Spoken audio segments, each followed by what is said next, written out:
She yanked out her undergarments with force, then carefully stuffed them into her shoes. Next, she removed her socks and packed them in as well, filling the shoes to the brim. But in the end, she tossed the shoes aside, because hidden inside was a distress phone. The socks and undergarments were there to cushion the phone, preventing it from breaking. All of this was because Lisa and her best friend were trapped on a 700-meter-high iron tower, the tallest in the world, which had taken them 4 grueling hours to climb, and they had done it all to fulfill a final request from Lisa's late boyfriend. Lisa pulled a packet of ashes from a cardboard box, tears streaming down her face as she whispered sweet nothings to the memory of her beloved. Then, she scattered the ashes into the wind, finally fulfilling her boyfriend's dream of pushing the limits. But just as they prepared to descend, disaster struck. As Lisa cautiously stepped onto the ladder, a bolt suddenly gave way, sending her plummeting. Fortunately, her friend Kelly, who was above her, grabbed the safety rope just in time, pulling Lisa back from the brink of death. With all her strength, Kelly managed to haul Lisa back onto the platform, but the real nightmare was only beginning. The ladder below had completely collapsed, and their tool-filled backpack had fallen too. To make matters worse, Lisa had a deep gash on her leg. If they didn't get off the tower soon, Lisa's life would be in grave danger. Remembering she still had her phone, Lisa pulled it out,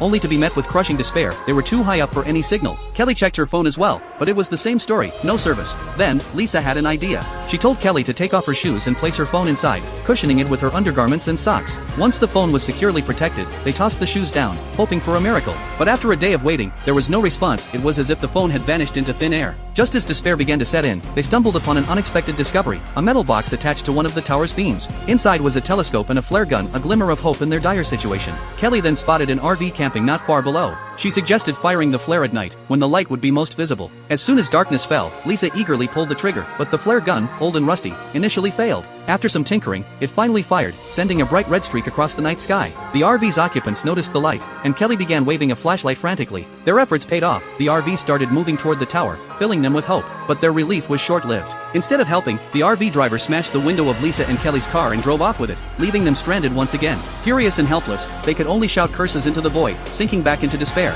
The next day, Kelly tied the safety rope to a beam and began climbing down the tower, hoping to retrieve the backpack that had fallen earlier. But the rope was too short, forcing her to take a risky leap onto a lower platform. She managed to grab the backpack and found a water bottle inside. As she drank, Lisa, parched and desperate, watched from above, unaware that Kelly was now in mortal danger. The platform beneath her was unstable, and she had to move quickly. But without the safety rope within reach, she had to think fast. Spotting a selfie stick in the backpack, she tied it to the bag and used it to hook the safety rope. With a desperate leap, she grabbed the stick and pulled herself up, narrowly escaping death. As Kelly climbed, with Lisa pulling from above, they were almost within reach of each other. But just as Kelly reached for a broken section of the ladder, the safety rope slipped from her grip, and she plummeted downward. A piercing scream echoed, followed by silence. Looking at Kelly's lifeless body, Lisa had a grim but practical idea. She climbed down using the safety rope, reached Kelly, and sent a final distress text to her father. She removed Kelly's shoes, placed the phone inside, and instead of throwing them, she stuffed the shoes into Kelly's body before pushing her off the tower.